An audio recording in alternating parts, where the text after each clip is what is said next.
There's no such thing in the world as absolute reality. Most of what they call real is actually fiction. What you think you see is only as real as your brain tells you it is. That's a quote by Solid Snake. Ladies and gentlemen, and variations thereupon, welcome to episode 1, part 1. My name is Oodles, and this is Modern Escapism.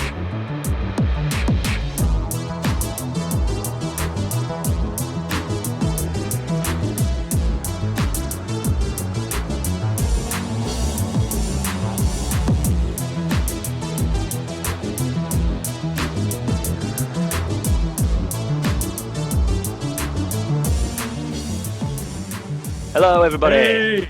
Hello. Hello. Banging intro. That was good. That was verbose, weren't it? Thank you. It's like tear in my eye. Yeah. So, ladies and gentlemen listening at home, this is our pilot episode. So, as pilots go, it could be rough, but we're ready. So, my name's Oodles, aka Kenny. Call me whatever you want, as long as it's those two. And today I'm joined by four including myself, of our 7-strong army. What we're going to do to get you all ready, especially the listeners, we're going to do a little introduction. These 2 parts are all about introducing ourselves, and then at the end of part 2, that will be dropping on the same day. Wow, how lucky are you guys?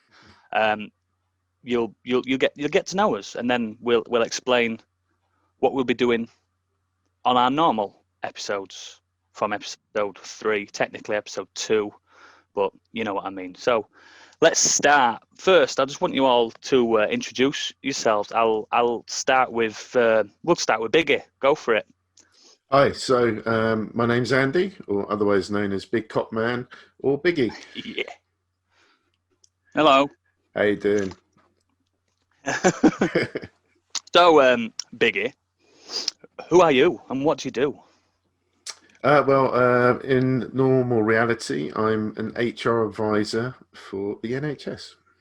Lovely. Oh, God bless you. So if we have any issues here, then please talk to me. I'll be more than happy. Clapping on a podcast doesn't really go down very well. It can also sound like clapping, so you have to be careful.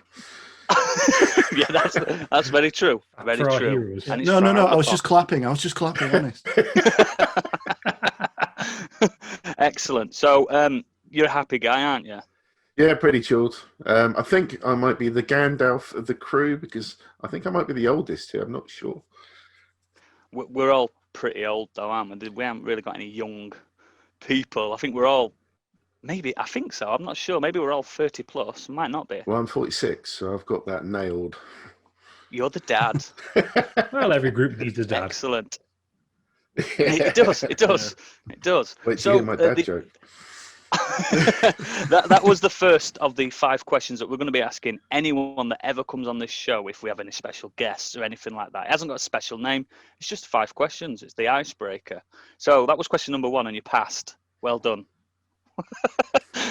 So question number 2 is, when I can find it on my notes,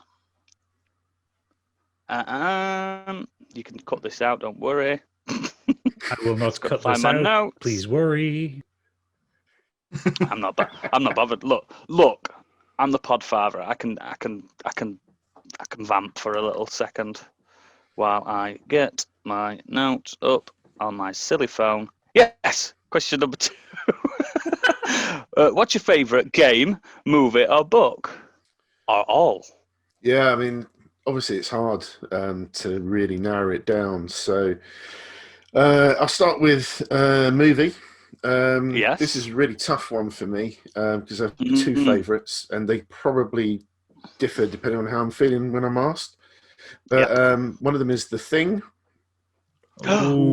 Which someone's read my notes. It's just the simple fact that for a movie in the 80s, can't remember the release date off the top of my head, so forgive me, but just the early 80s, I think. Yeah, I mean, just the atmosphere in that movie, the way it builds up, the special effects obviously are all pre-CGI, and even to this day are awesome. And I've seen that movie so many times. I mean, yeah, the impact does slightly differ because obviously you know what's coming, but I could watch that movie again and again and again just because I think it's so well done. The actors were right on it as well. I don't think there was a bad one in it. I just think it was so well done. It's one of those classic films as well that just even though when you know all the twists now, it just gets better every time because you just read more into it.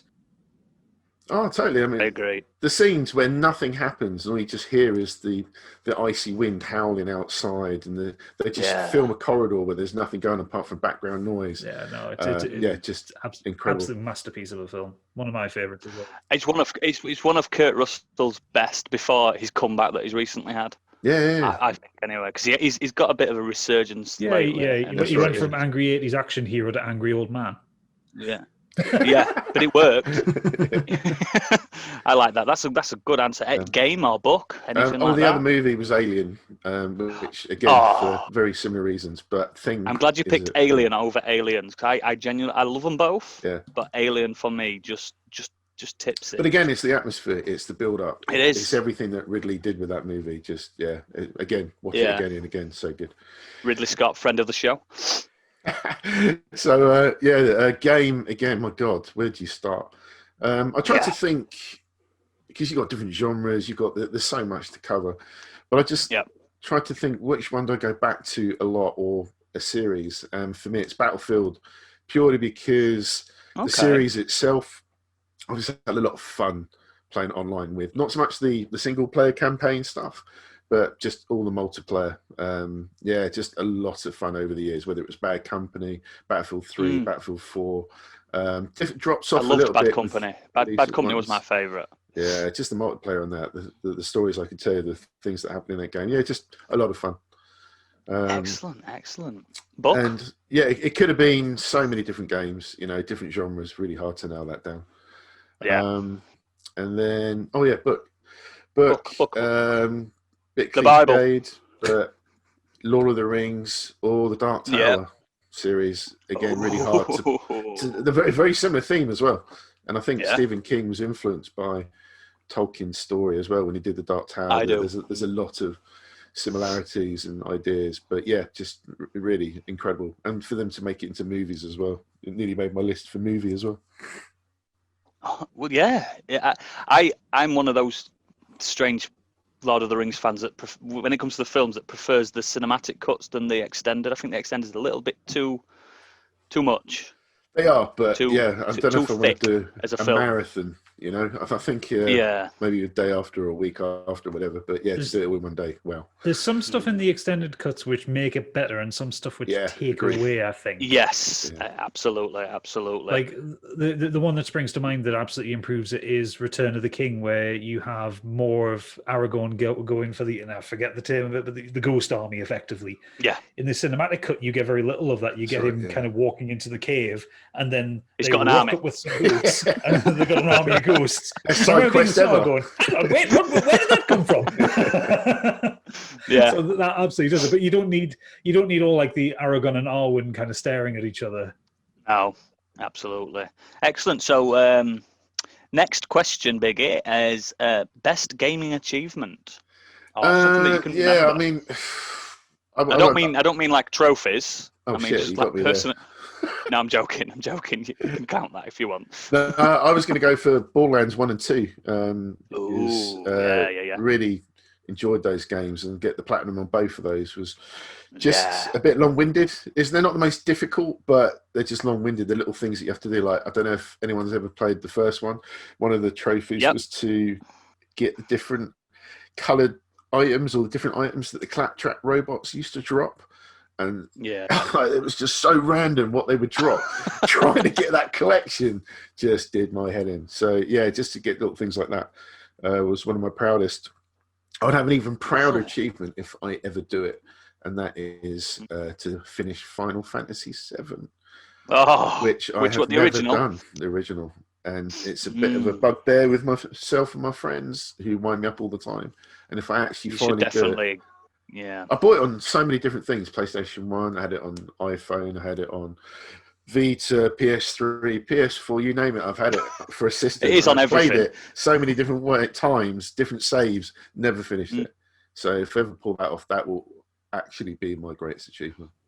It's on PC Game Pass now. I know. Yeah, another platform to not finish it on. They've taken the Skyrim business model, I think, just ported it to everything. You'll get it on your fridge. In fact, when they had the demo of Final Fantasy VII Remake at EGX last year, I finished the demo. My mates went, "Well done, you finally finished it." So there you go. Excellent. Next question is favourite conspiracy theory. And you might not like it, but it might be something that just makes you think, Yeah, do you know what? It's such a cliche one again, but it's the moon landing. Purely because...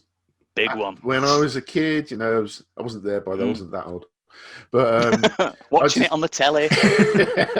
But I just think it was, you know, an incredible achievement. And then as I become older and more cynical and just seeing a lot of different things, and even today about fake news, I'm not saying it didn't happen. I'm just saying I'm quite within my right to doubt it in its own way. There's a discussion, isn't there? That's the issue with that one, especially with it being at the height of the Cold War. There's more reasons why it could be fake. And you know what I mean? It's very strange, and the fact that they didn't go back that many times, it's like it's a political, you know, the space race. You had the Vietnam War going on, and there's a lot of things to distract the public with. And absolutely, don't go on the Wikipedia page because there's a lot of information on there as well, and it also highlights a lot of people that died around that time that were involved. So again, you could go down that rabbit hole.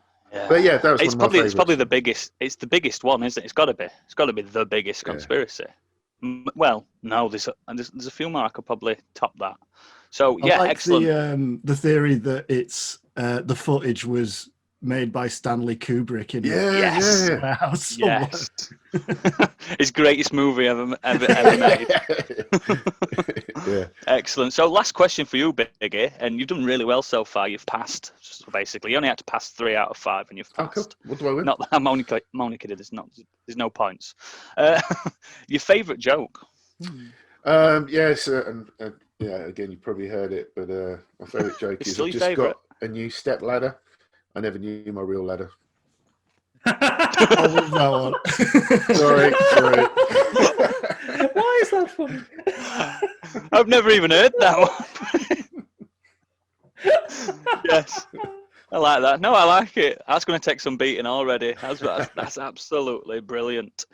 Thank you very much, Biggie. And you'll hear more from him throughout the show, guys. So next I'm going to move down to our young boy Kieran. He's probably older than me, but Kieran. Hello, Kieran. How are you doing, mate? I'm not bad, mate. How are you? I'm fine. It's very warm. Yeah, having to close the window and turn the fan off. Yes. Not a big fan of that. No, not a big fan of that. Sorry, that was terrible. Right, so 10 questions to you. We'll start from the top. Kieran, who are you and what do you do? I'm Kieran. I think we've established that. I'm 33. What are you, 38? Oodles? 32. 32. You cheeky boy. Shit. Oh, I am older than you. Oof. Cheeky boy. Just looks that way. I think I'm 32. I'd have to consult my parents to fully understand if I am 32. I think I'm 32. That wasn't based on how you look. I mean, I'd have put it way older if that was the case. But I thought you'd said earlier on, but yeah, whatever. No, I didn't. I'm sorry, Oodles. I didn't mean any of that. What have I started? Continue. So I'm a software engineer. I'm currently getting used to working at home 100% of the time, which is both brilliant and also a bit terrible. The new normal. Yeah. But, you know, coping through it. Software engineer, that's exactly what we need. So, the next question is, what is your favourite game, movie and book? So I cheated for all these. I put 3 things down, but I have decided on 1 for each. So games, I think probably in terms of like hours actually put into it, In fact, no, I'll revise that, because if it was on hours, I think the game I'd played the most was Phantasy Star Online on Dreamcast. Oof. But I think gun to my head, I'd have to go for Dark Souls. Yes, Fantastic absolutely game. stellar pick. It changed gaming for a while. It made a new genre. Do you know what I mean? It's like you can't deny it. You might not like it, but you can't deny it. Yeah, absolutely. And I've never played Demon Souls properly, but with the remake coming soon, I think I'll give that a go. It's time to do it. I love Demon Souls as well. That was the first one I played. Then I went back to the Kingsfield games, and they're not the same. But they're just like a blurry brown mess. Yeah, they really are. Hasn't someone played that game with like a steering wheel or something? Some weird rock band setup or some weird shit. Yeah, someone finished Dark Souls with a rock band guitar. Well, all these examples are the same guy, and I can't remember what he's called. He's on Twitch, but he's an absolute psychopath. Yeah, I think his crowning achievement was he managed to finish it using 12 bananas. I was going to say, I thought there was one. Ran a current through them and with some kind of electronic magic. Yeah, made an interface with the computer and basically used bananas as his controller. And there is a really good video of his Twitch stream when he beat Ornstein and Smo with it. And the guy looked like he was about to die of dehydration. He was sweating that much. That's incredible. Like, what? So are you planning on doing that, Kieran? Then playing with bananas? Oh, yeah, definitely. I'm looking at a rubber chicken, like one of those honking ones right now. Yeah. So I must be able to bring that into it somehow. I'm up for that. You should stream that. So, book. So, Andy mentioned this one. I'm going to go for the Dark Tower series. Yes. So cheating as well in picking 8 books instead of 1. Yeah. You know, it's a great series, and I thought when you mentioned we talk about Lord of the Rings as well, and how they made the movie of it and whatnot. For a second, I thought you were talking about the Dark Tower. Oh, movie. Fuck that! No way. That was I watched that twice because I thought I just convinced myself it can't have been that bad. I was like, no, it weren't that bad. Watch it again, and we're like, whoa, yeah, that's the one. I was just like, this is just beyond what the vision is for the actual saga. This is just crazy. Yeah. But, I big fan of the books. I prefer the first book in Dark Tower series. I don't know. I just liked the world building in the first one. Yeah. Well, I've got the because it started off as its own separate thing. I don't think there was Stephen King's intention to turn it into this huge saga. Yeah. But I've got a copy of it before it was he went back to it and edited it to make certain things makes more sense. It is the Gunslinger, isn't it? I am thinking that right. One, yeah, I'm thinking it right. Excellent. So last one, movie. So again, I had 3 for this. I wanted. I ended up weighing up. Do I want the really profound, meaningful one that I do like a lot, or do I want just the one that's just ace? So I've gone for Robocop. Yes. The Verhoeven one, yeah. Yeah. Excellent. So it's just incredible. For just an all-out daft action film, it's great. However, the visual, the practical effects look amazing now. Some of the things maybe not quite amazing, but when they're blasting him with a shotgun, spoiler alert, and he's just like. But I think there's an absolutely timeless part of it down to the satire around it, and I think it gets more apt as the days go on. Really, it really does. We're basically living in a world worse than Robocop at the moment. Robocop's the ideal scenario. Yeah. Excellent. Good choices. Next is best gaming achievement. So I pondered over this one for a little while, but then it actually became quite obvious what what was the best one I've done. And it was, while it wasn't particularly like difficult or anything, it was more, it had a lot more meaning to it. But it was the Dark Souls run where you save Solaire and summon him in for the final boss fight. Oh, yeah. It's such a pain. Be still my beating heart. It's such a pain in the arse to get that run properly. Yeah, man. Because it's worth it, and there's no payoff as well. Even though it's still worth it.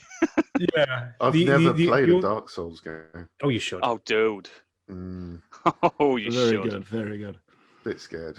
Yeah, what a run! You have to like, you really have to go deep into like the fact that you got to do sequence break a little bit, haven't you, to get that run? It's crazy. Yeah, the only you wouldn't find that on your own. Yeah, the only NPC run in it that I think is any harder is Siegmeyer's.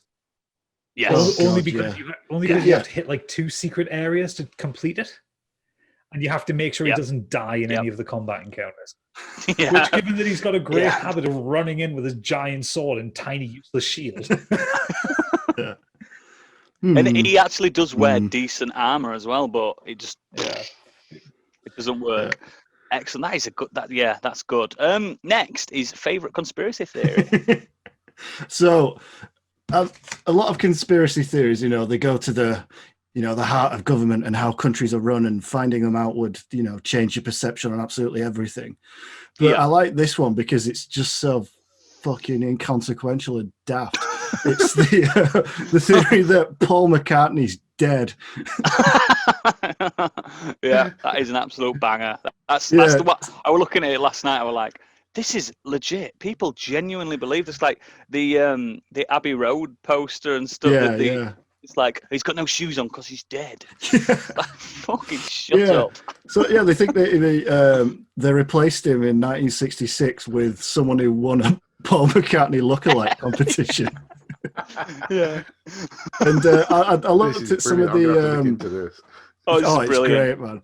But some of the justification for it's great, like the not wearing shoes thing. But there's a song "A Day in the Life" off Sgt. Pepper, and there's some of the backward masking stuff. So at one point, if you're backwards masking, apparently says Paul is dead, miss him.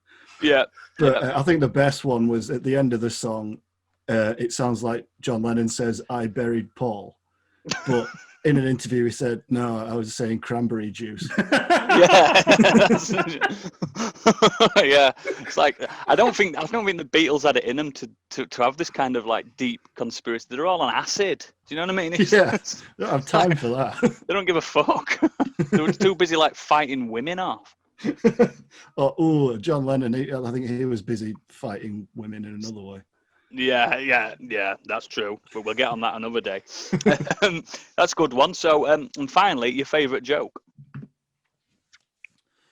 I'll always remember what my granddad's last words were before he kicked the bucket. Oh. I wonder how far I can kick this bucket. Oh, God. Well done. That's brilliant. Thank you very much, Kieran. And next, we have our... To my right, but to everyone else's, I don't know wherever he is to everyone else, we have got Gadget. Hey. You all right, Gadge? How are you doing? Gadge? Gadge. Gadget. You getting a bit jolly then, a proper Gadgie. I'll read, Gadge. I'll read. Who are you? And what do you do? So, yes, I'm Gadget, or Gadget 8-bit. My actual name's Michael, or Mike. I am a data engineer for a bank. So, the bank. Well, at least one of them. But and in my spare time, Swiss bank. No, not that interesting. And in my spare time, I'm an author. Excellent. And so you like typing on keyboards then, basically? Yeah, rapidly. Yeah, something I can't do fast. Excellent. What's your favourite game, movie, or book? Okay. And book? So for game, I have 2 choices on this one. For the people on this call who can see, and obviously the listeners can't, but you'll see the mural behind me of Rapture, because I adore BioShock. It's one of those games that I replay it from time to time, And I remember that it's a game from 2007 because the mechanics to it are shit. But Yes. the world, the design, the story, the big twist, which I won't spoil because apparently there are weird people in this world who've never played BioShock. No.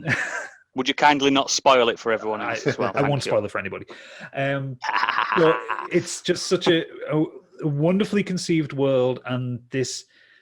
It's not even like an attempt at satire because it's so in your face with its own politics and its own ideas, but just the way everything's put together, everything is like fantastical but makes sense in its own way. And some of the characters are amazing. Fontaine's hilarious. For the life of me, I can't remember the name of the artist guy. It's like the 7th level where he's got you chasing around the theatre. I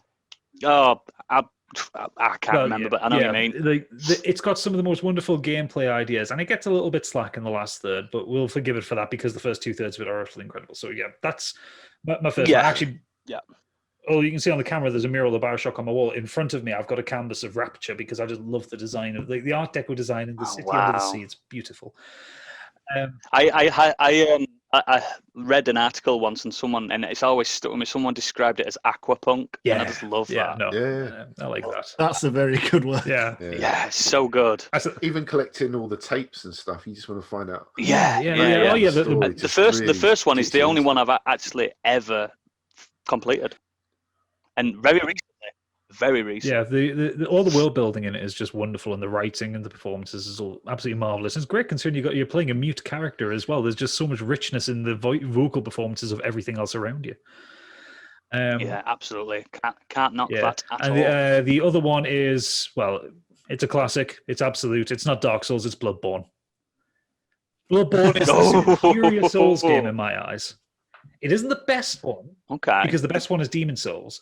But I enjoyed my time with Bloodborne more than any of the other From Software games. It was an absolute surprise for me, that game. It absolutely blew me away. I was worried going into it because when I played Dark Souls or Demon Souls, I am the guy that finds the biggest sword and finds 100% damage reduction shield and turtles up until he finds an opening, skirts around the back and stabs them. And so to go into a game where it's just like, there's no shields here, you've actually got to be aggressive. Like, no, I don't want to do it. And you've definitely picked the whip cane as well. I've got a whip cane and a gun. Yeah. Well, the first time through was the saw cleaver, and then the second time through was the whip cane, and the second time through was when the DLC came out. So I did Orphan of Kos with a whip cane, and I hated every moment of my life at that point. However, when I beat them, it was amazing. But yeah, it's honestly for me, it's like a 99 out of 100 game, and it only loses 1 point because when you're in Yharnam in the early part, the performance in some of those areas where there's lots of mist and fog and all that, it just, especially old Yharnam as well, when everything's on fire, it just slows down, and it's like, this game is so precise, you need it at 60 frames, and having it drop down to even just 27 frames just screwed me so many times. But it was, it's just a magnificent game.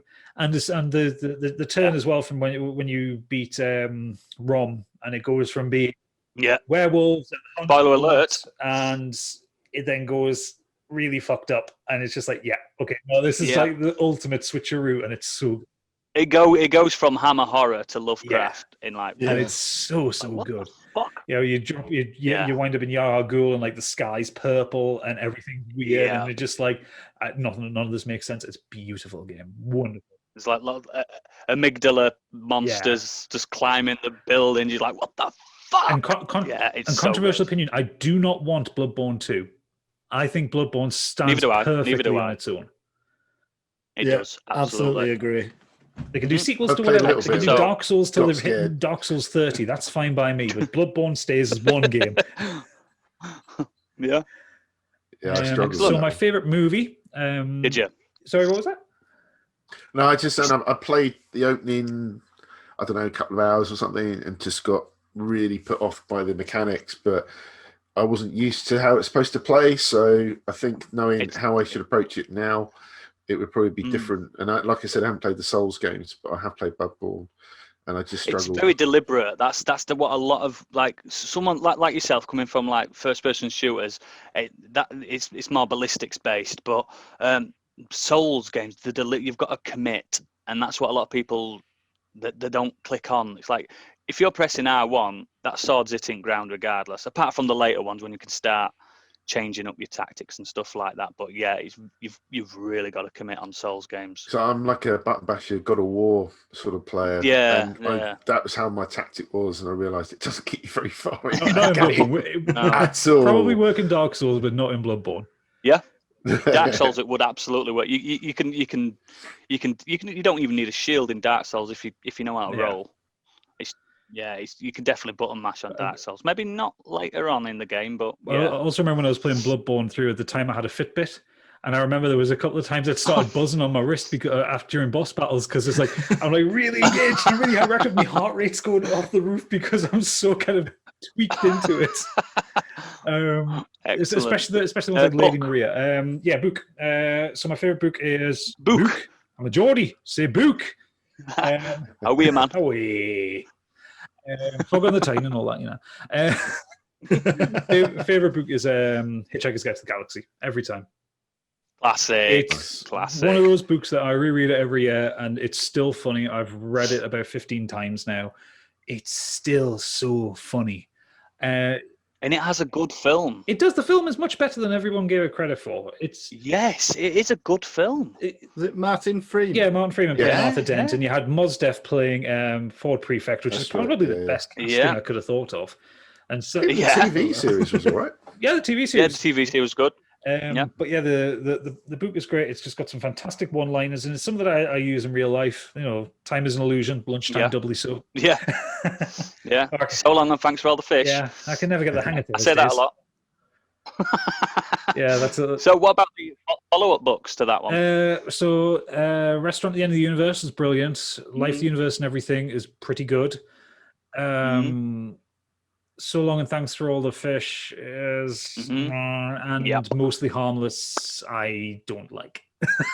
I think that's the actual consensus for the rest of the world. But the first three books are marvelous, and they're wonderfully silly, and they're quite irreverent. And even though they were written in the kind of late 70s, early 80s, they actually still hold up now. Like they're definitely. Aged.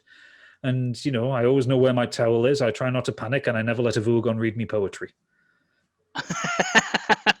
Excellent. It's lovely and British as well. It's quite British. Yes. And it's something to celebrate mildly. Yeah. Next thing, best gaming achievement. Well, we haven't done my favorite movie, which is I'll be quick. It's Blade Runner. There's much to say on it. Blade Runner's marvelous film. If you haven't seen it, see it. I will not spoil it for anybody, but watch the final cut. Yes. Yeah. That's the only one I've watched. I've only watched. And you have watched the superior version, my friend. Yeah. But here's my hot take. I prefer the sequel. No, I'm okay with that. That's good then. It's a good movie. Yeah, the sequel is a marvelous. I think it's beautiful. I think it's just beautiful. Just everything about it. I think the sequel did what a lot of sequels that are done later, like far after the fact, fail to do. It managed to find a reason to continue the story. Yeah, that's by shifting the focus away from Deckard to Ryan Gosling's character, it managed to make a really decent sequel that most people would have said like, "Oh, they're making a sequel to Blade Runner. What's the point?" But no, it was a really good film, and the original is beautiful, and the Rutger Hauer's performance as Roy Batty is just perfect. That's his best. Yeah, it's one of the. He's not best. He never bested that. Yeah. That was pinnacle. Excellent. So best gaming achievement. Demon Souls Platinum. I've not done that. That fucking pure Sharpstone. Oh my god. Yeah. For those who don't know, to get the pure Sharpstone in Demon Souls, there is one enemy, one singular enemy in Shrine of Storms 2 that can drop it. He has a 1% drop rate.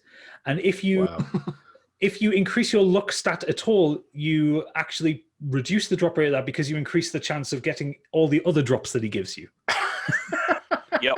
Oh, wow. He's not the worst RNG you can imagine. And he's not an easy enemy either. And it must have taken me like 150 attempts to get this one item. And when I got it, I put the controller down and I cried. But it just full on head in hand. Thank God that's over. Thank God that's over. What am I doing with my life? The thing with Demon Souls is it's it's before the trophy like thing happened. People weren't that bothered about it, and you were like, I'm getting this. I'm pretty sure the trophies came in like they were retrofitted later. into it. Yeah, they weren't Yeah, with the launch of the game. Yeah, that's what I mean. So you must have been like, fuck it, I'm playing it again. I'm doing it again. And then you're locked in because Demon's Souls is such a beautiful game. It's a beautiful game and it's rock hard, but that getting that platinum is just psychotic. You should be very proud. I don't know anyone in person or online that I can talk to that has done that. So well done. Thank you. Well done. Excellent. Next one is favorite conspiracy theory. Oh, I'm just going with a classic. I love the flat earthers. They're idiots. That's 10,000 listeners have just dropped we don't need those ones. off the earth. I was just going to say, yeah. The edge. Well, I mean, also because I'm such a huge fan of the Discworld books as well. Yeah. I've done it. I've fallen into Reddit holes where I've argued with them and I've tried to ask them, well, what do you think is underneath the earth? And I do ask if they think it's 4 elephants and a turtle, and they don't appreciate that. But like, you get like, what was his name? B.O.B., the rapper who was like trying to fund research and like send a satellite up to show the earth was flat. And I'm like, but you will just prove that it's round. You're going to put a lot of money in it. Yeah. Well, there was that lunatic who built himself a rocket in his backyard in America and blew himself up in the desert because of it. Yeah. I like the documentary that's on Netflix about it, and the guy at the end, they do the experiment with the lasers, and at the end he goes, "Oh, it's not flat." Yeah. And then it just cuts to credits. I was like, yes. I don't know if it's real or not, if someone's just like faked it, but like it's people talking to the Flat Earth Society about like, well, what about all the other planets? It's like, yeah, well we've observed that they're spherical. Wow. So why is the Earth any different? Yeah. I think they also try to say that we've observed them as flat discs that are facing us, as if everything kind of revolves around us and faces us.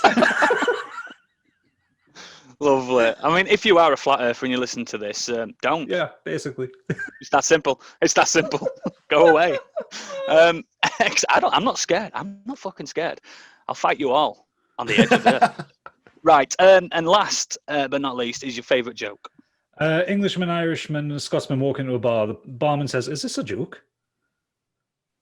Oh my God. Nice. Yeah. No, that's good. That's good. Go meta with it's it. not one Biggie though. Biggie won that one. So what I'm going to do now? Wait, we're not going to ask you, Oodles. Yeah, I was just about to say I'm going to let one of you guys ask me. Well, then, in that case, who are you and what do you do? And what are you doing in here? How dare you? I've snuck in. I'm Oodles. Hello, Oodles. That's my alias, and also known as Kenny. I'm a father of 2, and I work in telecommunications. Okay, that's as far as I'm going with that one. All right. Next, what's your favorite game, movie, or book? My favorite game is, and people know me for this, is The Witcher 3. Yes, right. It's so modern. It's like, oh, you like a really modern game. You don't like Bubble more than anything else. It's like, look. Witcher 3 is the best game in my mind that I've played. Oh, it's that simple. I fully agree with that. I played through the whole thing at the start of lockdown this year and just went through all of it and its 2 DLCs. It's marvelous achievement in gaming. I beat it on PlayStation 4, Xbox One, and Switch. Wow. So I've done it. I think I've beat it on PS4 twice. So about 4 times, 4 to 5 times I've beat it. I think it took me about... Sorry, just go on. No, carry on. I think it took me about 3 years to finish just the main campaign. The same. I'm exactly the same. Yeah. I remember playing it on 2 separate New Year's Eves. Yeah. Now I'm not the first person that will say it's got the best combat ever, because it hasn't. No, it really has. It's just there. It just does its job. You swing a sword and yeah, but everything else about, and don't get me wrong, I'm not a big fan of the first one and the second one. I like the second one, but the third one, it's just the thing that CD Projekt Red just made themselves. It's just like, How did you do that? How did you encapsulate this book series that I'd read beforehand? And how did you do this? Do you know what I mean? I remember when Fallout, was it 4 came out? And I was a big fan of 3. And Fallout 4 came out, and I started playing that, and I was just kind of, this is Fallout, and it's like Fallout 3, you know. And then The Witcher, and I played that, and I was like, oh my God, this is so what Fallout 4 should have kind of been if they progressed.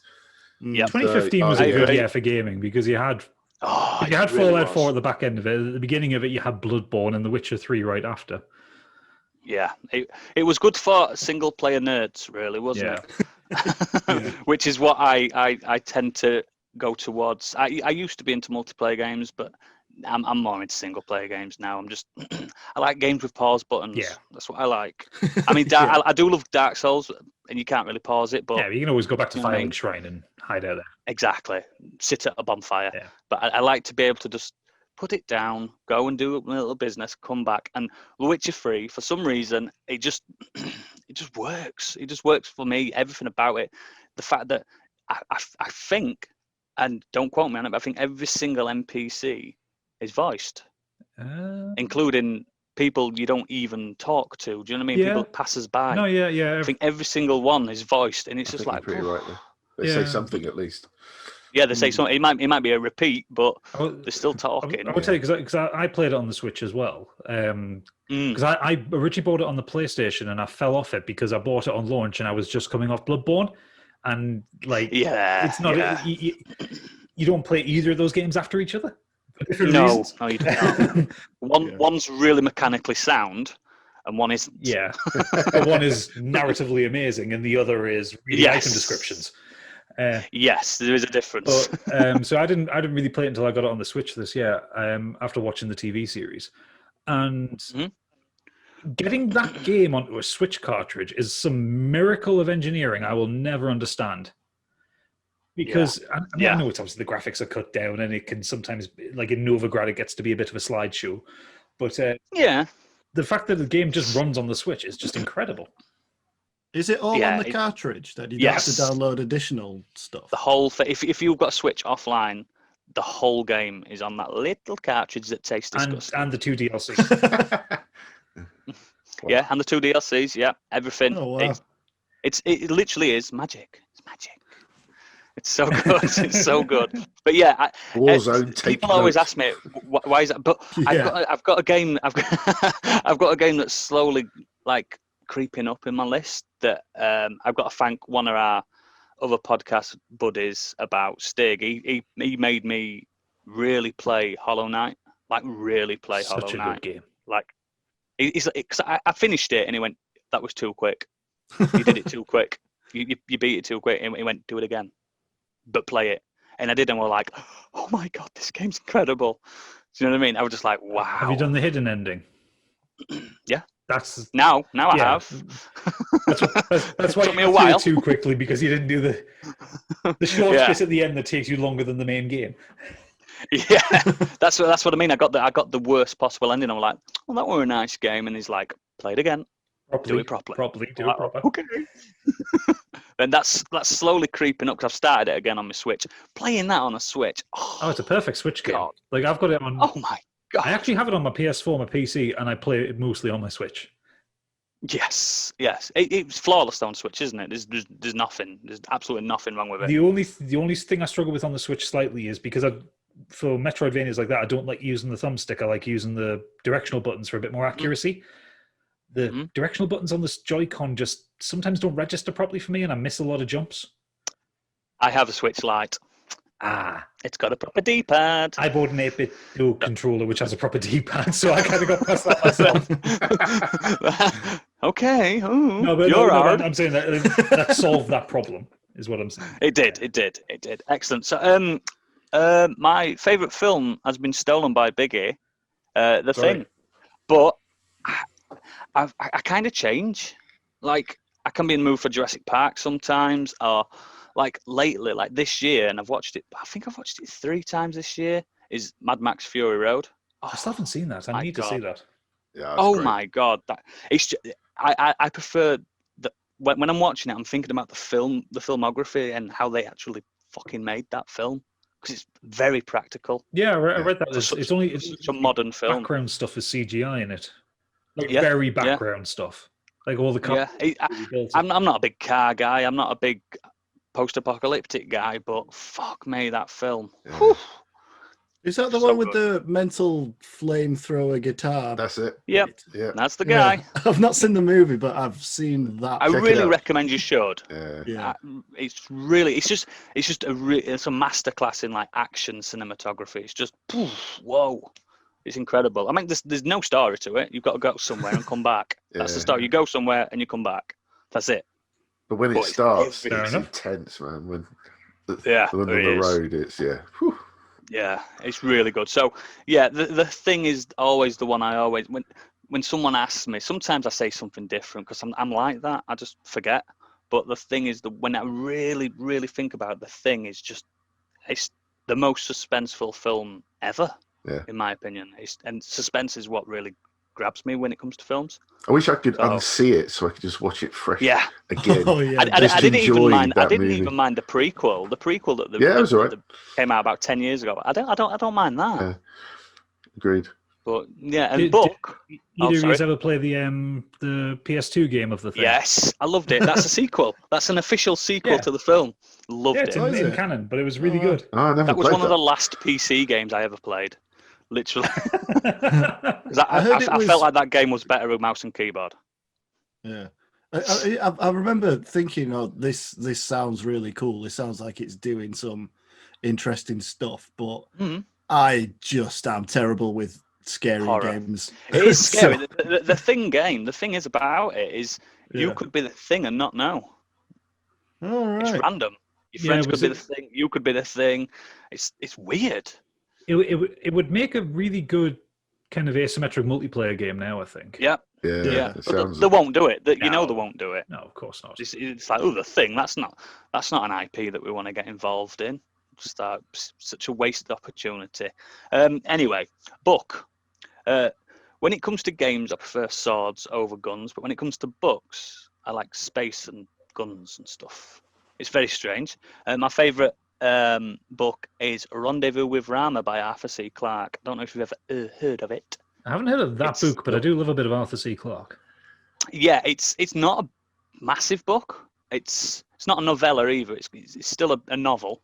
It's about first contact, basically, but not with aliens per se. So I'm not going to say any more, because you should definitely read it or listen to it. Rendezvous with Rama. It's not a long one. You'll smash the book in a weekend. Do you know what I mean? But yeah, definitely that. Rendezvous with Rama. Write it down in your diaries. I'm literally going to go to Amazon and stick it in my reading list. Yes, absolutely. Yeah, I'm Googling it now. It's incredible. No, but I get where you're coming from. It's just really good. It's obviously, as you know, Arthur C. Clarke's. It's not new. It's not new sci-fi. It's old sci-fi, but it's realistic. It makes you think like, we'd do that. And I don't mean Independence Day First Contact. Do you know what I mean? I'm not talking Jeff Goldblum and Will Smith First Contact. This is NASA First Contact. Do you know what I mean? What would they do? So interesting. Read it. That sounds cool. What's the other questions? Okay, so your best gaming achievement. My best gaming achievement has to be, without a doubt, playing through on Twitch Resident Evil 7 on Madhouse difficulty. Oh, you legend. Yes, so in front of people. I screamed. What's Madhouse? What's that? So Madhouse is when you finish the game the first time through. Yep. It's like the ultra hard difficulty. Yep. It sequence breaks a lot of the scares. It gives you, I want to say, like 3 saves in the entire game, something like that. 6. It also dramatically increases the cost of the kind of purchasable upgrades that you get through. The Magnum takes like 17 coins, which is massive, all of them. And it turns all of the bosses into bullet sponges. Yes. And it changes where keys are. So you don't know where the keys are. Yes. Yeah, so you have to relearn the game, and I remember because the marketing for Resident Evil 7 was like you being kind of was all about the bit where Jack's pursuing you through the house. They didn't really show you much else of the game. And I remember, so I played through it on Twitch when it first came out, just on like normal or hard difficulty. And I remember that first, well, maybe the third big scares when you're in the bathroom after the first fight with Jack, and he comes and he gets you, and that put the shits up me, as it quite rightly should. And then I remember playing it on Madhouse and doing that first boss fight and thinking, okay, I'm not going to see Jack until I get to the bathroom. And I literally walk into the foyer of the mansion and he just walks out of a door. And I'm like, yeah. He definitely does the Terminator thing in Madhouse difficulty. He doesn't stop, even though it doesn't make sense with the story. They just keep him pursuing you. It's very strange. It's very odd. It's worth doing if you've played it on normal or hard. But Madhouse kind of changes it up massively. It's definitely worth it. It is cool that it like mixes stuff up rather than just making it. Hey, it's more difficult now. Yeah, he like I know where the crow key is, so I'm going to work my way to it. It's not there. Oh my god, it's not there. I'm fucked. I played a bit of that in VR as well. Oh man, that's my next achievement. I want to do it in VR. It's hard, on Madhouse in front of humans. All you keep doing is just turning around behind you. You can't help it. You cannot That's what I want to do. Now, I've never ever played a game in VR, and I want that to be my first. I want to just literally, boom, and I'm playing it. That's what I want to be doing. Wow. So I'm saving myself. So I think Resident Evil 7 is a masterpiece. It's a great. It is. It's a marvelous game. I'm very excited for the Village. Yeah. So am I. So, okay, so your favorite conspiracy theory, Oodles? My favorite conspiracy theory is ancient aliens. I love ancient aliens. Now, that, like building the pyramids. Yeah, or the Mayan ones. Massive. Yeah. I like to look at the pyramids and stuff and think, did humans make that? Because that's some good, especially like Machu Picchu and places like that, and Stonehenge and all that. He's like, I don't think we could do that now. And we've got cranes. You know what I mean? It just fascinates me. And then the sky, the meme. Planning permission. Yeah, that's true. That's true. Yeah, we've got councils and boroughs now that won't let us. But yeah, I just love a bit of ancient aliens. Did you ever watch Aliens versus Predator? Yeah. Oh yeah. They put a bit of ancient aliens in that, saying that the predators came down to Earth like thousands of years ago and taught humans how to build pyramids to put xenomorphs in. It's so good. It's so good. That's right. Just watch that now. Watch that now as a man, because it came out when I was like a teenager or whatever. I think early 20s maybe. And I was just like, this is shit. I've watched it recently. I'm like, oh my god, it's ancient aliens but Predator. What do you think? Like, wow, good point. Yeah, I was like, oh, this is true. This is true. Hollywood, you've done it again. Oh yeah. Ancient aliens, I just think it's fascinating. And the fact is, there's like, I think we're on series 7 on Discovery Channel of Ancient Aliens, so it's gone on for years. So good. Do you think Stargate's a documentary? Yes, it is a documentary. And unlike a lot of people, as we all know, well, you guys know, I don't want to shag aliens. I just want to talk to them. That's what I want to do. I do not want to shag them. Not even a cuddle. Why pyramids? Yeah, why pyramids? And they'll be like, do you want to shag me? I'm like, no, I want to know. So, yeah, that's my favourite conspiracy. Okay, what's your favourite joke? What do we want? Race car noises. When do we want them? Meow. Do you like that one? It's good, that one. I say that to my kids clapping. And I love it. Yes. Are you sure you're clapping? So I'll resume hosting duties. That was very good, Gadget. Thank you for that. Thank you everybody. Thank you, boys, for answering the questions. For everyone listening at home, on part 2, you'll hear the other guys' answers to their questions because there's other people. So that's a good jumping off point. So what we decided, we got together in our little Discord of friends. I wanted to make another podcast because I do podcasts. I've done podcasts, and I was like, I want to make another podcast. Let's just get like a few people, and then just branched into a 7-strong battalion of gentlemen. And I thought to myself, 7 people, that would actually work. It means I get a week off. That's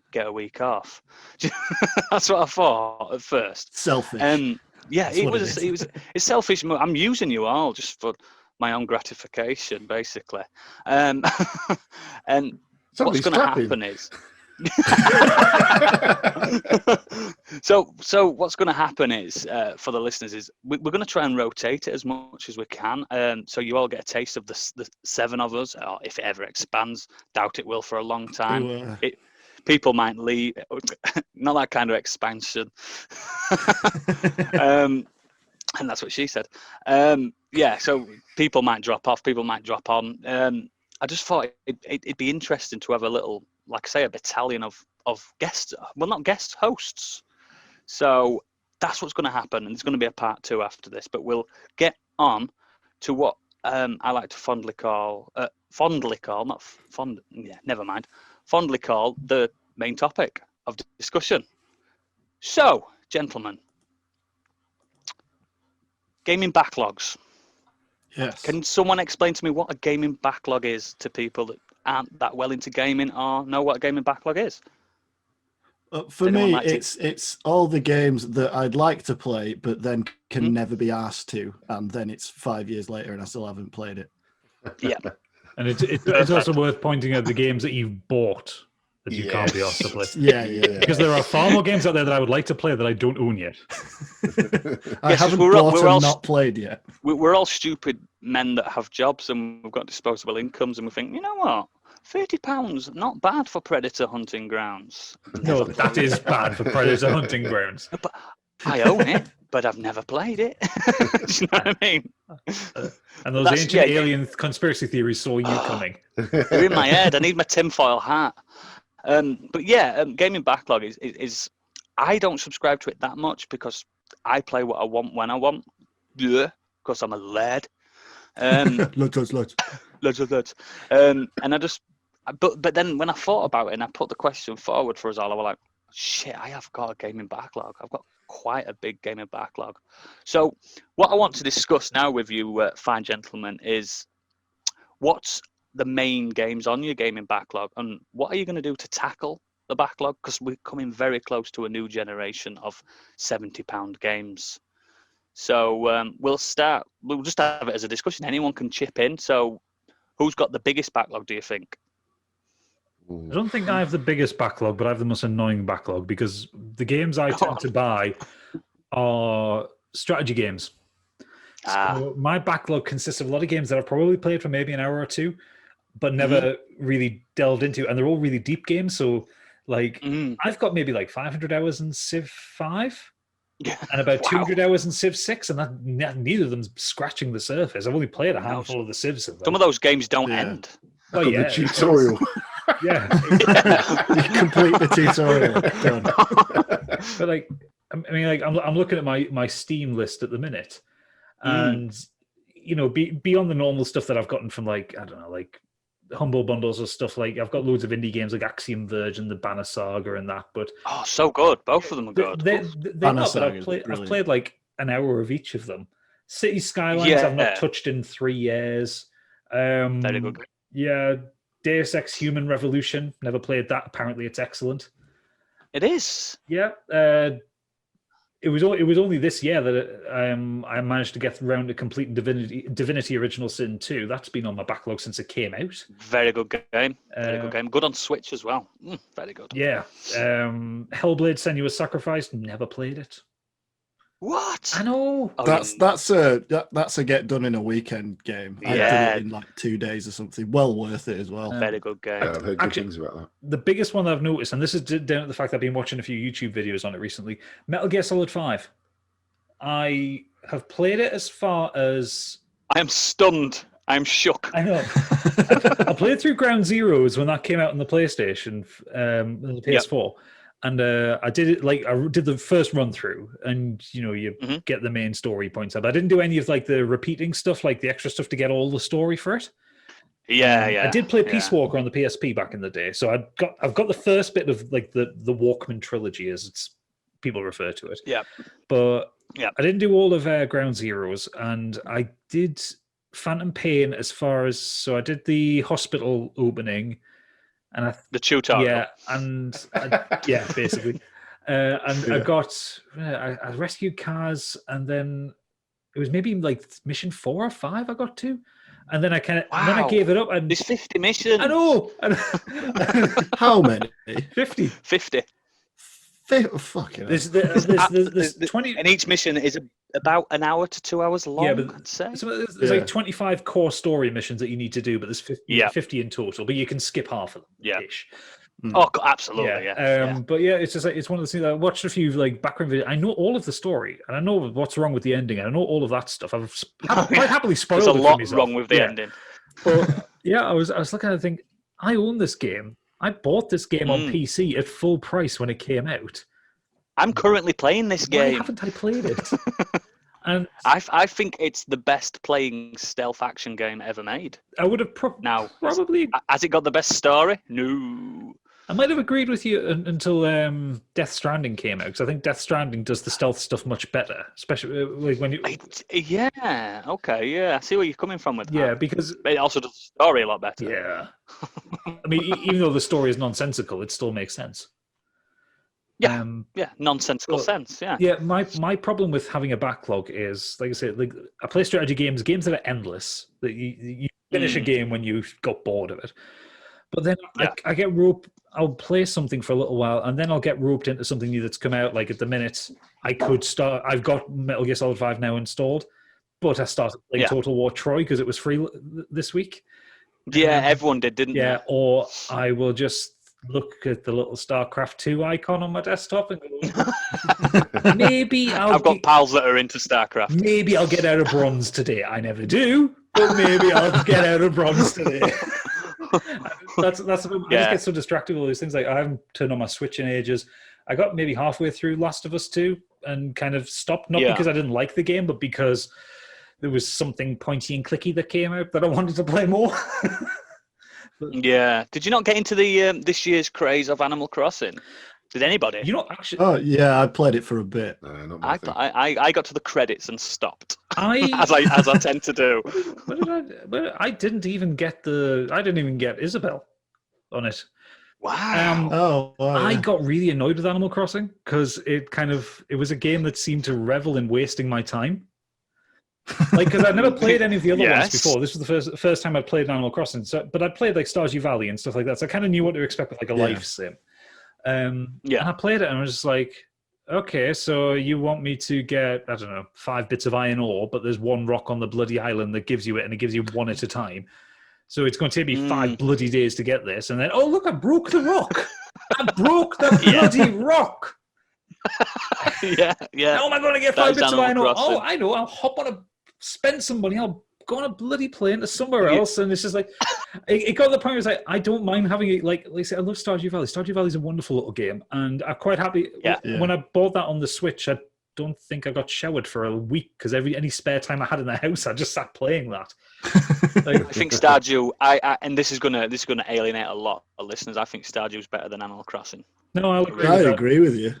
Yeah. Some people don't. Some people, it's not cute enough. It's not. I don't care. I like pixels. I think Stardew Valley is utterly adorable.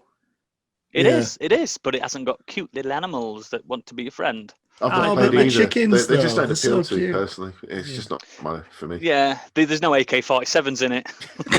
But there should be. There should be. Tom Nook is a disaster capitalist, and he's just there to put you into indentured servitude. It really is a mortgage simulator. So we'll move on to a little bit. Kieran, your backlog, sir. So I've got a spreadsheet. I like that. I can see your face when you're looking up. It looks like you're looking at a big pile of games. Fuck hell. But yeah, I've got like. With Mike, I've got so many games in like my Steam library, a lot of which came from like Humble bundles, and I did the Humble monthly thing for a bit. As a lot of people did, yeah. Yeah, then I just ended up getting like there were duff ones for a couple of months, and it's like, right, I'm spending 12 quid on basically nothing. And shite. on One good giving game. away keys to my friends and stuff. I mean, the best thing about the humble stuff is a lot of it goes to charity, doesn't it? But Oh yeah. still, you can give charity to in a different avenue, can't you? Do you know what I mean? Rather than playing games. I'll still keep my eye on the bundles, though. I don't think I've bought one for quite some time. But I think that's mostly because I've got so many other things that I could play as well. But something I tend to do is have loads of games going on at the same time. Guilty. So, So. At the moment, I've got 6, I think. Oof. Go on, name me 6. Name me 6. Bug Fables on Switch. Yes, I've heard good things. It's all right. Divinity Original Sin 2. Sekiro. I've not played that since Banger. February or something.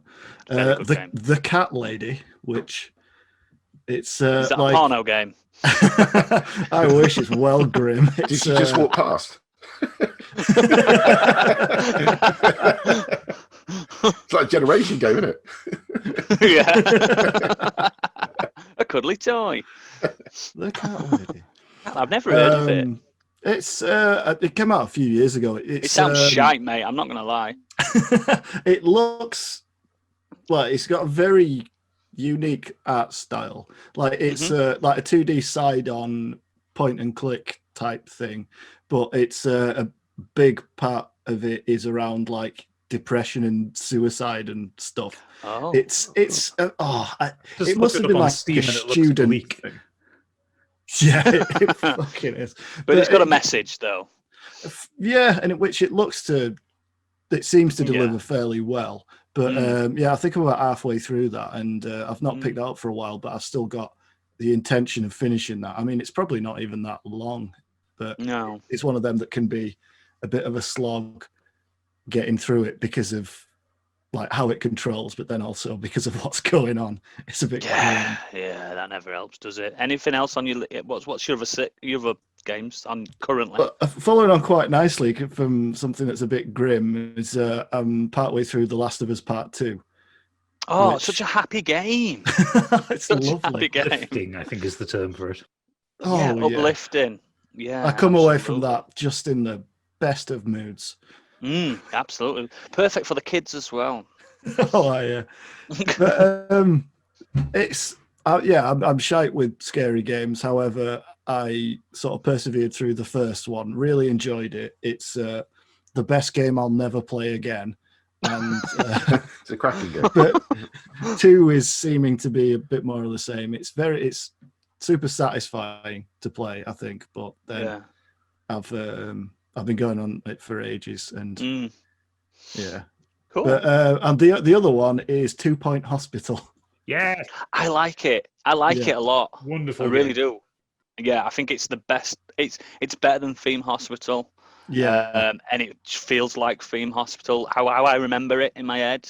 Exactly. The excellent nurse required in pharmacy, stuff like that. I miss that kind of. I do like the games like that are starting to make a resurgence, because you had that, then you had like Planet Coaster and Planet Zoo as well and stuff like that. Like these kind of big sim games like this are starting to make a bit of a resurgence, and I really like that because they're really good. I don't want to call them time wasters because that kind of like diminishes them slightly. But we love procrastination on this podcast. But yeah, it's I really enjoy that kind of game because you can kind of, to a point, shut off your brain a little bit and just kind of enjoy building something. Yeah, absolutely. And they tend not to be too stressful either. I can't remember 2 Point Hospital being very expensive either. It's not full price, is it? No, I think it was the highest I've ever seen it is maybe £35 on Steam. I think it might be the most I've ever seen it. And it's usually discounted somewhere, and you pick it up on like GOG. I think I picked it up on Switch for like 18 quid or something like that. I can't remember. Yeah. Oh, it's on Switch. It got put out on Switch. I bought it on something anyway. I want to say it was December, something like it. It was late last year. I got put on the Switch. Yeah. Okay. I probably won't end up getting it on Switch because I'm playing that on PC. You need a Game mouse. Pass. You need a mouse for it, man. You really do. That's what's stopped me kind of playing it further. I just want a mouse for it. Yeah. So I'm on with quite a few different games, and I think I've got about like 15 that I'd like to play. Yeah. One of them would be the Banner Saga 3 and finally finish that trilogy. As if you've done the first two and thought, I don't care about the ending. I'll get round to it. I think the third one's the best one. Really? Oh, cool. I'll look forward to actually Really starting that in the next 3 years. Play it on your phone. I've got it on my phone, man. Just fucking play it on the phone.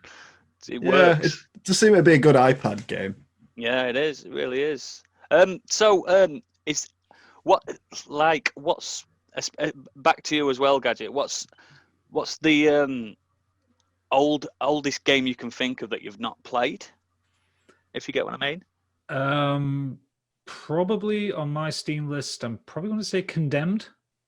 Wow. I bought that years ago on Steam. Yeah. And I've heard so many good things about it. And for all I'm a massive coward, I do like a good horror game.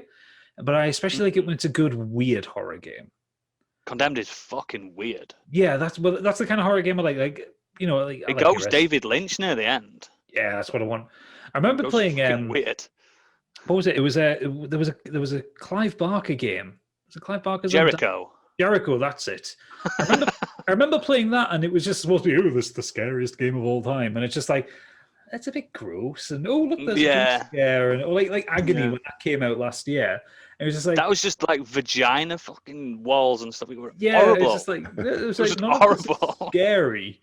But then you go back to like a Silent Hill or something like that, and it's like proper psychological horror, and that's what I quite like, and that's why Condemned would be probably brilliant for me.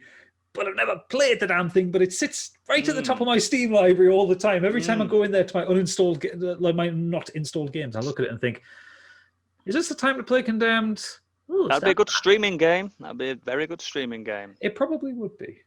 What about yourself then, Kieran? What your oldest backlog game you can think of?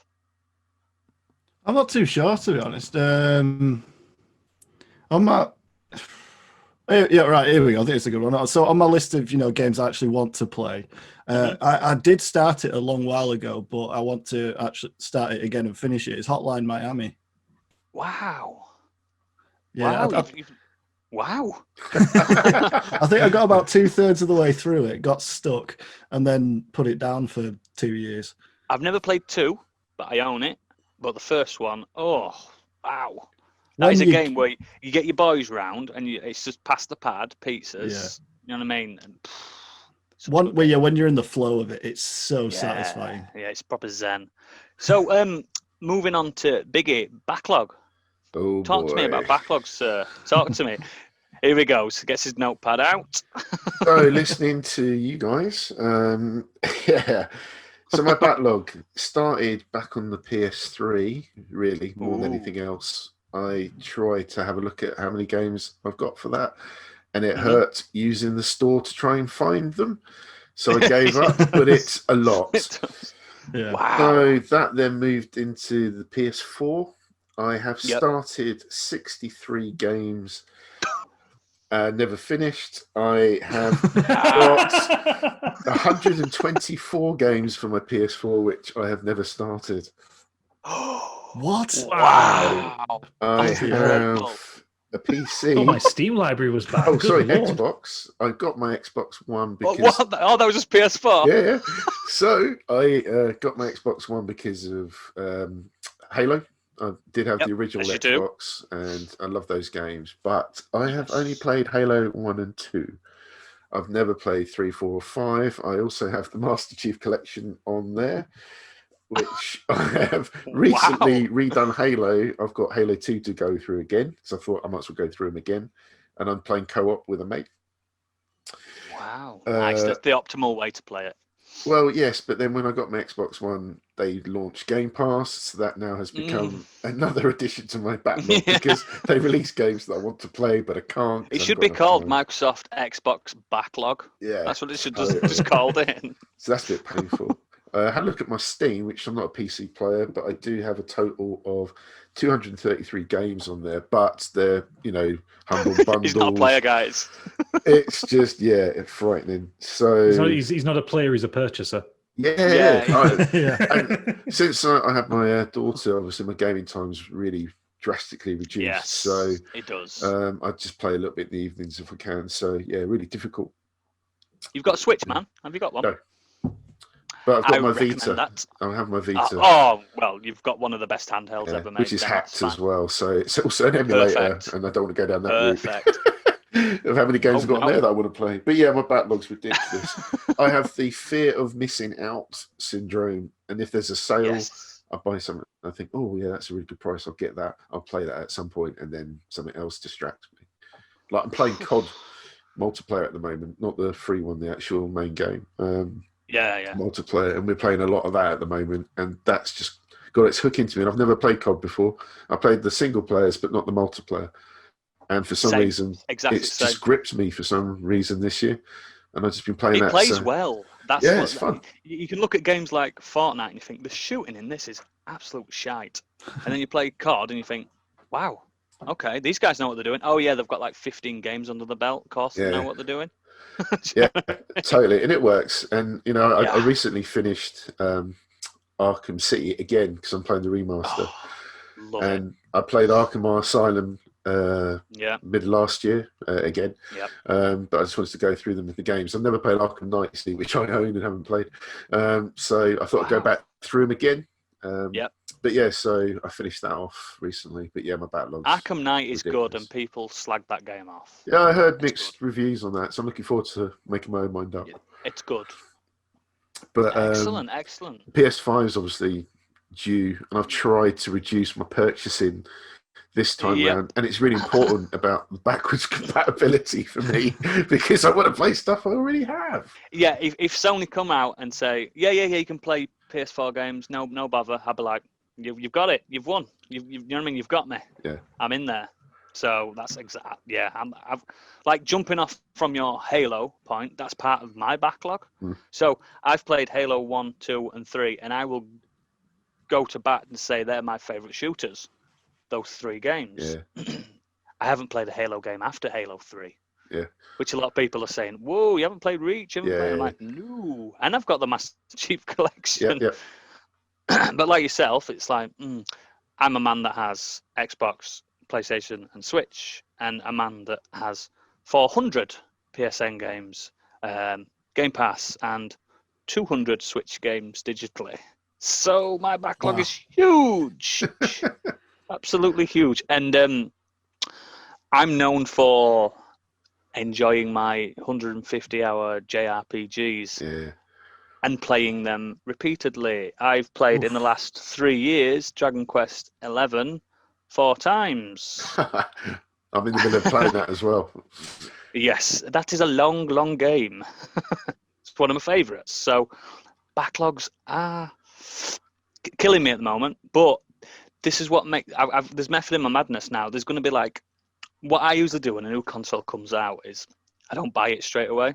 I've got FOMO, but not that bad. I can wait because you buy a launch console and they're usually shite. It's like there's no real games. Like remember when you got the PS4, what you're going to play? Knack and Killzone. Fuck that. Yeah. Do you know what I mean? So I'm gonna do that with this. I'm gonna give PS5 or Xbox, whatever the name in it.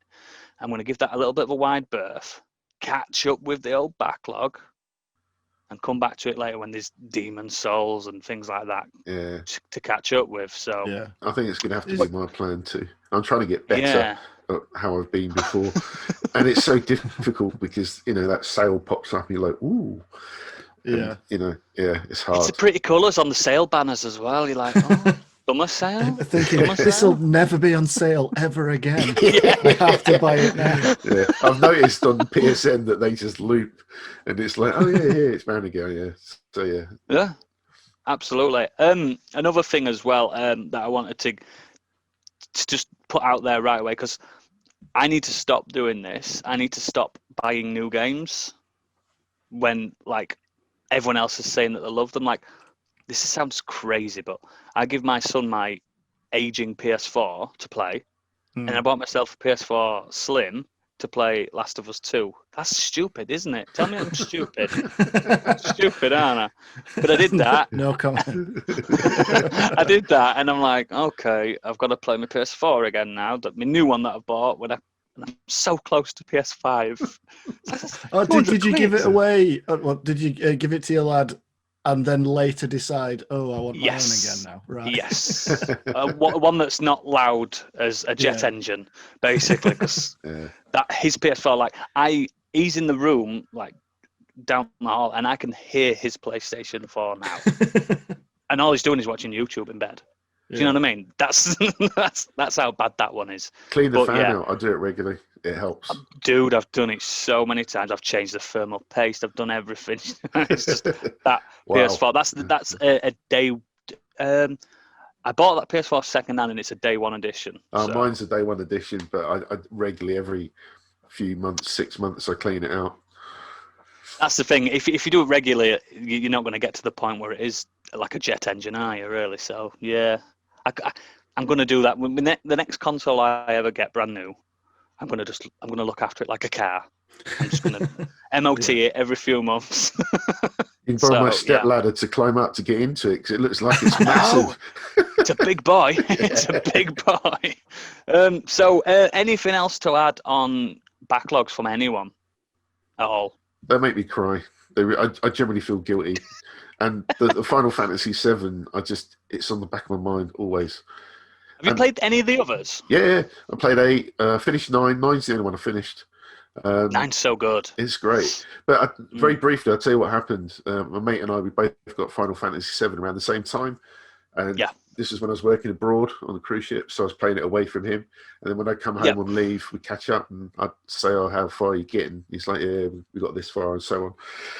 So then I came around to his house and I said, oh, let me tell you where I'm at. And he goes, oh, have you got the Knights of the Round Table? I'm like, you what? And he goes, the Knights of the Round Table. I said, what are you on about? And apparently I was right near the end, like a good 70, 80% through the game. And he goes, watch this. And he started a battle and he started off a 10-minute summon. And he just put the pad down. We just sat there for like 25 minutes watching this battle. Yeah, it's such a long summon. And I just went, what is this about? And then he pulled out, you remember game FAQs before? Yeah. Oh, yeah. They were like really easy to read guidelines. Well, via work, he printed out this entire game facts guide, which was... That's what I used to do. 1,000 pages. And he just went, look, this is what's in this game. I'm like... wow, I have missed. Golden Chocobos. I have missed so much in this game. I just literally followed, do the quest, go here, do this. Yeah. And I was so near the end of the game, and it broke me. I just went, I feel like I need to play it again. And that is why I have never finished it. Because I restart it every time, get different stages, and I still think, I need to go. I've got the hidden characters, I need to go here. And I just somehow drift off it again. And it just broke me that first time I realised how much I had missed or didn't know. You should definitely do it. You should definitely treat yourself one. Like over Christmas or something like that. Just think, you know what? I'm going to put 2 weeks into this. It could be a feature every podcast. We could play the theme tune and then go, Andy, have you finished it? And I'll just go, yeah. No. Write that down. Write that down. That is going in. Shortest feature ever. Yeah. And Has Andy finished Final Fantasy VII? The victory fanfare. Excellent. So that's our thoughts on backlogs. I believe, Gadget, you've got some feedback from people we asked on Twitter about their backlogs. Yeah, we do. I'll let you crack on with that then, so I can have a drink. So Monkey at Monk's Boy, he just simply says lots. Games, books, podcasts, and some uncouth git keeps telling me to go do work. I need an escape. Seems apt for us. Angry Kurt, Mr. Kurt Lewin. What did he say? I'm sure he put in a couple of ones. Nope, that was for the other side. So yes, I do have a backlog, and I always think I will. But I've decided not to get a PS5 until I've finished all the PS4 exclusives I've missed, and until there's He's copying me. Until there's a genuine must-play on the PS5, which will help reduce my backlog. Things like xCloud will be great at reducing my backlog, even though as it potentially adds more games to it. The ability to play my Xbox Game Pass games via like a Switch via my phone means I'll get through more of them. Game Pass is the reason why my backlog's very high as well. Because when they put Game Pass on PC, it's like, it's £4 a month for all these games. I'm like, oh god, yeah. I just kind of fell into that, and Yeah, 100%. I've got like 6 games on that installed that I haven't actually played yet. Oops. Kieran, he says he's got about 25 games to do. My plan is to organize them neatly into folders and then play through all the Master Chief Collection. I think that's everyone's plan. Yeah. And Jamie Vanderberg says, gaming backlog. Technically, about 4,000 games are owned or leased to me across Steam, Itch, PSN, Xbox, Epic, Apple Arcade, etc. Practically, there are about 12 I actively plan to get to. I'm chugging through them, but keep getting distracted as new ones come out and jump into the queue. Paper Mario, for instance. It's okay. I don't feel any psychological pressure to play. So, fair enough. Healthy. Yeah, that's how you're supposed to be, but not. I'm not. It's like when your hobby starts becoming a bit of an obligation. It's like, oh, I need to finish this. This is my new job. I think the worst one is the sunk cost fallacy as well. There's been a few games I've played where, like, by the end of it, I'm not actually enjoying it that much, but I've put like 80 hours into it. I'm just like, it's just going to be worth my time and money. I'm invested now. I have to finish it. I'm being held hostage. Yeah. Is that everything for the feedback then for this question? Yes. I think it is. Yeah, it is. That's all we've got for this question. Excellent, and that's all we've got for this part of episode 1. What's going to happen now for people at home is you're going to listen to part 2. If you look on our podcast feed, you'll see another episode. Make sure you listen to this one first. I want to thank my compatriots for this is our maiden voyage, so I think I'm proud of what you've achieved, guys. It's been good. Always getting emotional. Don't cry, I'll cry. Oh, God. Thing is, I'm hosting the next one as well, so my captain. Yes. People at home, you're going to hear these voices very regularly. Thank you for listening to this, and thank you for indulging us, because our mission is really to aid your procrastination, really. We want you to waste your time listening to this, but we also want you to give us 5 stars or no stars on Apple Podcasts. None of this 3 bullshit. No. If you're not going to give us 5, don't fucking bother. It's that simple. And you can find us. We will respond within usually around 2 to 3 hours on Twitter at Escapism Modern. For some reason, I decided to do it backwards. Hi there. It's Gadget from the future in the edit. Just to let you know, our resident podcast expert, Oodles, got the socials wrong. If you want to tweet at us, it's at Modern Escapism, and you can email us at modernescapismpod@gmail.com. Right, back to Oodles' outro. Like an idiot. So, or a visionary. Yes. Oh, maybe. So, from us, for now, thank you very much, and see you later, everybody. Cheers, guys. Yeah, cheers. Bye.